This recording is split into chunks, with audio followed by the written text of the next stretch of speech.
ನಮಸ್ತೆ ಸ್ನೇಹಿತರೆ, ಆರೋಗ್ಯದ ಅಡುಗೆಗೆ ನಿಮ್ಮೆಲ್ಲರಿಗೂ ಸ್ವಾಗತ. ಇವತ್ತು ಹಾಲಿಗೆ ಹಾಕ್ಕೊಂಡು ಕುಡಿಯುವಂಥ ಒಂದು ಆರೋಗ್ಯಕರ ಪುಡಿನ ಹೇಳ್ಕೊಡ್ತೀನಿ. ಇದು ಮಕ್ಕಳ ಆರೋಗ್ಯಕ್ಕೆ, ಮಕ್ಕಳ ಬೆಳವಣಿಗೆಗೆ, ನಿಶಕ್ತಿ ಇರೋರಿಗೆ, ಮಕ್ಕಳಿಗೆ, ದೊಡ್ಡೋರಿಗೆ ಎಲ್ಲರಿಗೂ ತುಂಬ ಒಳ್ಳೆಯದು. ಈ ಪುಡಿನ ನಾವು ದಿನಕ್ಕೆ ಒಂದು ಸಾರಿ ಹಾಲಿಗೆ ಹಾಕ್ಕೊಂಡು ಕುಡಿಯೋದ್ರಿಂದ ಆರೋಗ್ಯ ತುಂಬ ಚೆನ್ನಾಗಿರುತ್ತೆ. ಬನ್ನಿ ಇದನ್ನು ಹೇಗೆ ಮಾಡೋದು ಅಂತ ನೋಡೋಣ. ಮೊದಲಿಗೆ ನಾನಿಲ್ಲಿ 1/4 kgಯಷ್ಟು ಮಖಾನನ ತೊಗೊಂಡಿದ್ದೀನಿ, ಅಂದರೆ ಕಮಲದ ಬೀಜ.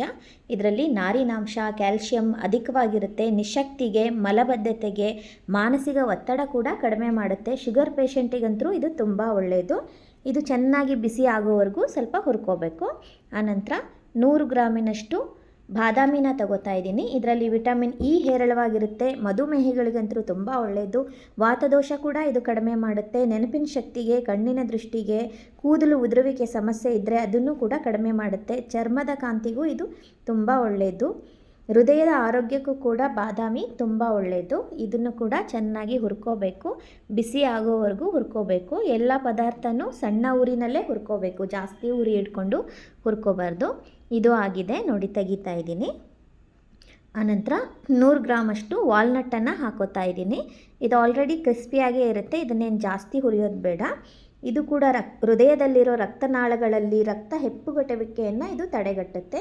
ಮೆದುಳಿನ ಆರೋಗ್ಯಕ್ಕೂ ಕೂಡ ಇದು ತುಂಬ ಒಳ್ಳೆಯದು. ಮರುವಿನ ಕಾಯಿಲೆ ಕೂಡ ಇದು ಕಡಿಮೆ ಮಾಡುತ್ತೆ. ಇದು ಕೂಡ ಹುರಿದಾಗಿದೆ ನೋಡಿ, ತೆಗಿತಾ ಇದ್ದೀನಿ ಇವಾಗ. ಆನಂತರ 50 ಗ್ರಾಮು ಪಿಸ್ತಾನ ಹಾಕೋತಾ ಇದ್ದೀನಿ. ಪಿಸ್ತಾದಲ್ಲಿ ವಿಟಮಿನ್ B6 ಹೇರಳವಾಗಿ ಇರುತ್ತೆ.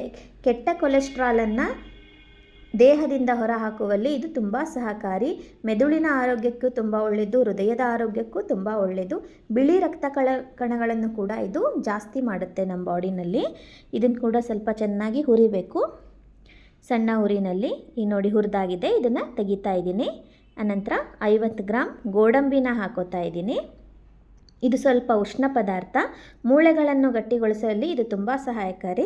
ರಕ್ತದ ಕಾಯಿಲೆಗೆ ಕೂಡ ತುಂಬ ಒಳ್ಳೆಯದು. ಮೈಗ್ರೇನ್ ಸಮಸ್ಯೆ ಕೂಡ ಇದು ಕಡಿಮೆ ಮಾಡುತ್ತೆ.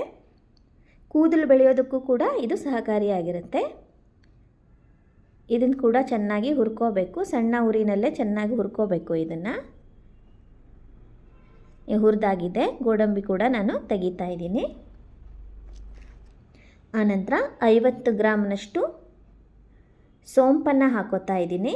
ಇದರಲ್ಲಿ ವಿಟಮಿನ್ಸು, ಫೈಬರು, ಆ್ಯಂಟಿ ಆಕ್ಸಿಡೆಂಟು ಎಲ್ಲವೂ ಇದೆ. ಅಜೀರ್ಣ ಸಮಸ್ಯೆಗಂತೂ ಇದು ತುಂಬ ಒಳ್ಳೆಯದು, ಅದು ಎಲ್ರಿಗೂ ಗೊತ್ತು. ಹೊಟ್ಟೆ ಉಬ್ಬರ, ವಾತದೋಷ ಎಲ್ಲದಕ್ಕೂ ಪರಿಹಾರ ಕೊಡುತ್ತೆ.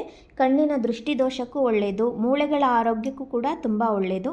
ಮುಖದಲ್ಲಿರುವಂಥ ಮೊಡವೆಗಳನ್ನು ಸಹ ಇದು ಕಡಿಮೆ ಮಾಡುತ್ತೆ. ಇದನ್ನು ಕೂಡ ಚೆನ್ನಾಗಿ ಹುರಿದು ತೆಗಿಬೇಕು. ಆನಂತರ ಬಿಳಿ ಎಳ್ಳನ್ನು 50 ಗ್ರಾಮ್ ತೊಗೊಂಡಿದ್ದೀನಿ. ಇದನ್ನು ಕೂಡ ಹಾಕೋತಾ ಇದ್ದೀನಿ. ಎಳ್ಳಿನಲ್ಲಿ ತುಂಬ ಖನಿಜಾಂಶ ಇದೆ. ಇದರಲ್ಲಿ protein, fibre, vitamin A, B1, B2, B6, B9, vitamin C, E ಇಷ್ಟೆಲ್ಲ ಇದೆ. ಇದರಲ್ಲಿ ಯಥೇಚ್ಛವಾಗಿ ನಾರಿನಾಂಶ ಇರೋದ್ರಿಂದ ಮಲಬದ್ಧತೆಗೆ ಇದು ತುಂಬ ಉಪಕಾರಿ. ಹಾಗೆ ಹೆಚ್ಚಿಗೆ ಕ್ಯಾಲ್ಶಿಯಂ ಇರೋದರಿಂದ ಮೂಳೆಗಳನ್ನು ಗಟ್ಟಿಗೊಳಿಸುವಲ್ಲೂ ಇದು ಪ್ರಮುಖ ಪಾತ್ರ ವಹಿಸುತ್ತೆ. ಕ್ಯಾನ್ಸರ್ ಕಾಯಿಲೆಗೂ ಕೂಡ ಇದು ಒಳ್ಳೆಯದು ಅಂತ ಹೇಳ್ತಾರೆ. ನಂತರ ಹೆಣ್ಣು ಮಕ್ಕಳ ಮುಟ್ಟಿನ ಸಮಸ್ಯೆಗಂತೂ ಇದು ತುಂಬ ಒಳ್ಳೆಯದು. ಮೈಗ್ರೇನ್, ತಲೆನೋವು ಕೂಡ ಇದು ಕಡಿಮೆ ಮಾಡುತ್ತೆ. ಎಳ್ಳನ್ನು ನಾವು ಪ್ರತಿನಿತ್ಯ ಸೇವನೆ ಮಾಡೋದರಿಂದ. ಎಳ್ಳು ಚಟಪಟ ಅನ್ನೋವರೆಗೂ ಚೆನ್ನಾಗಿ ಹುರಿದು ತೆಗಿಬೇಕು. ಆನಂತರ 50 ಗ್ರಾಮು ಗಸಗಸೆನ ಹಾಕೋತಾ ಇದ್ದೀನಿ.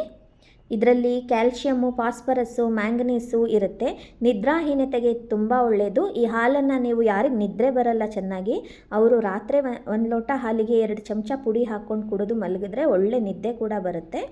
ತಂಪು ಪದಾರ್ಥ ಕೂಡ. ಇಷ್ಟೆಲ್ಲ ನಾವು ಡ್ರೈ ಫ್ರೂಟ್ಸ್ನ ಹಾಕಿದ್ದೀವಲ್ಲ, ಅದರಲ್ಲೆಲ್ಲ ಸ್ವಲ್ಪ ಉಷ್ಣ ಇರುತ್ತೆ. ಅದನ್ನು ಕಡಿಮೆ ಮಾಡಬೇಕು ಅಂದರೆ ನಾವು ಗಸಗಸೆನ ಬಳಸಲೇಬೇಕು.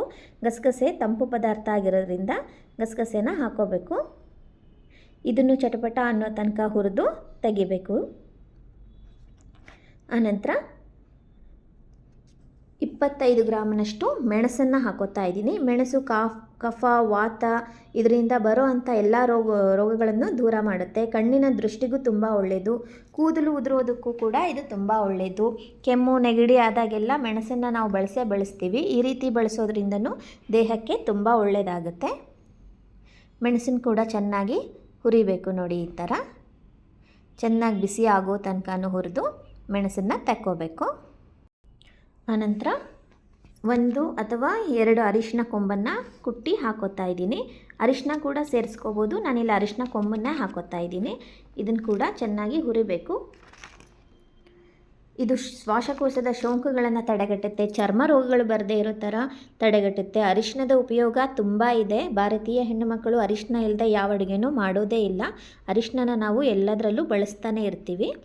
ಇದನ್ನು ಕೂಡ ಚೆನ್ನಾಗಿ ಬಿಸಿ ಆಗೋ ತನಕ ಹುರಿಬೇಕು. ಅನಂತರ ಇದನ್ನು ಕೂಡ ತೆಗಿಬೇಕು. ಕೊನೆಯದಾಗಿ ನಾನಿಲ್ಲೊಂದು 15 ಏಲಕ್ಕಿನ ಹಾಕೋತಾ ಇದ್ದೀನಿ. ಏಲಕ್ಕಿ ಒಳ್ಳೆ ಘಮ ಕೊಡುತ್ತೆ, ಒಳ್ಳೆ ಜೀರ್ಣಕಾರಿ ಕೂಡ. ಇಷ್ಟೆಲ್ಲ ಆದಮೇಲೆ ಒಂದು 1/4 kg ಕೆಂಪು ಕಲ್ಲು ಸಕ್ಕರೆನ ಹಾಕೋತಾ ಇದ್ದೀನಿ. ಕೆಂಪು ಕಲ್ಲು ಸಕ್ಕರೆ ಕೆಮ್ಮಿಗಂತೂ ತುಂಬ ಒಳ್ಳೆಯದು, ರಕ್ತಹೀನತೆಗೂ ತುಂಬ ಒಳ್ಳೆಯದು. ಸಕ್ಕರೆ ಬದಲಾಗಿ ಕೆಂಪು ಕಲ್ಲು ಸಕ್ಕರೆ ಉಪಯೋಗಿಸಿದ್ರೆ ತುಂಬ ಒಳ್ಳೆಯದು. ಇದನ್ನೆಲ್ಲ ನಾನು ತಣ್ಣಗಾದ್ಮೇಲೆ ಮಿಕ್ಸಿ ಜಾರ್ಗೆ ಹಾಕ್ಕೊಂಡಿದ್ದೀನಿ ನೋಡಿ. ಫಸ್ಟಲ್ಲಿ ಸ್ವಲ್ಪ ದಪ್ಪ ದಪ್ಪ ಪುಡಿಯಾಗಿದೆ. ಆನಂತರ ಮತ್ತೆ ಇನ್ನೊಂದು ಸಾರಿ ಇದಷ್ಟನ್ನು ಮಿಕ್ಸ್ ಮಾಡಿಕೊಂಡು ಮಿಕ್ಸಿ ಜಾರ್ಗೆ ಹಾಕಿ ನುಣ್ಣಗೆ ಪುಡಿ ಮಾಡಿ ಇಟ್ಕೋಬೇಕು. ಇದು ಒಂದು 2 ರಿಂದ 3 ತಿಂಗಳು ನಾವು ಈ ಪುಡಿನ ಸ್ಟೋರ್ ಮಾಡಿ ಇಟ್ಕೋಬೋದು. ಮಕ್ಕಳಿಗೆ ಪ್ರತಿನಿತ್ಯ ಮಕ್ಕಳಿಗೆ ಇದನ್ನು ಹಾಕಿ ಕೊಡ್ಬೋದು, ನಾವುಗಳು ಕೂಡ ಕುಡಿಬೋದು. ದೊಡ್ಡೋರಿಗೆ ಚಿಕ್ಕವ್ರಿಗೆ ಎಲ್ಲರಿಗೂ ಕೊಡ್ಬೋದು. ಈ ಒಂದು ಪುಡಿಯಿಂದ ತುಂಬ ಉಪಯೋಗ ಇದೆ. ನಮಗೆ ಎಲ್ಲ ರೀತಿಯ ವಿಟಮಿನ್ಸ್ಗಳು ಇದರಲ್ಲೇ ಸಿಕ್ಕುತ್ತೆ. ಶಕ್ತಿಯುತವಾದ ಪುಡಿ ಅಂತ ಹೇಳ್ಬೋದು. ನೀವು ಈ ವಿಧಾನದಲ್ಲಿ ಒಂದು ಸಾರಿ ಪ್ರಯತ್ನ ಮಾಡಿ. ನಿಮಗೆ ಈ ಪುಡಿ ಎಷ್ಟು ಉಪಯೋಗ ಆಯಿತು ಅಂತ ಕಮೆಂಟ್ಸ್ ಮಾಡಿ ಹೇಳೋದನ್ನು ಮಾತ್ರ ಮರಿಬೇಡಿ. ಇದೇ ಥರದ ಆರೋಗ್ಯಕರ ಅಡುಗೆಗಳಿಗಾಗಿ ನನ್ನ ಚಾನಲನ್ನು ಸಬ್ಸ್ಕ್ರೈಬ್ ಮಾಡಿ. ಮತ್ತೆ ಇನ್ನೊಂದು ಆರೋಗ್ಯಕರ ಅಡುಗೆಯೊಂದಿಗೆ ನಿಮ್ಮನ್ನೆಲ್ಲ ಭೇಟಿಯಾಗ್ತೀನಿ. ಅಲ್ಲಿವರೆಗೂ ನಮಸ್ಕಾರ. ವಿಡಿಯೋ ನೋಡಿದ್ದಕ್ಕಾಗಿ ನಿಮ್ಮೆಲ್ಲರಿಗೂ ಧನ್ಯವಾದಗಳು.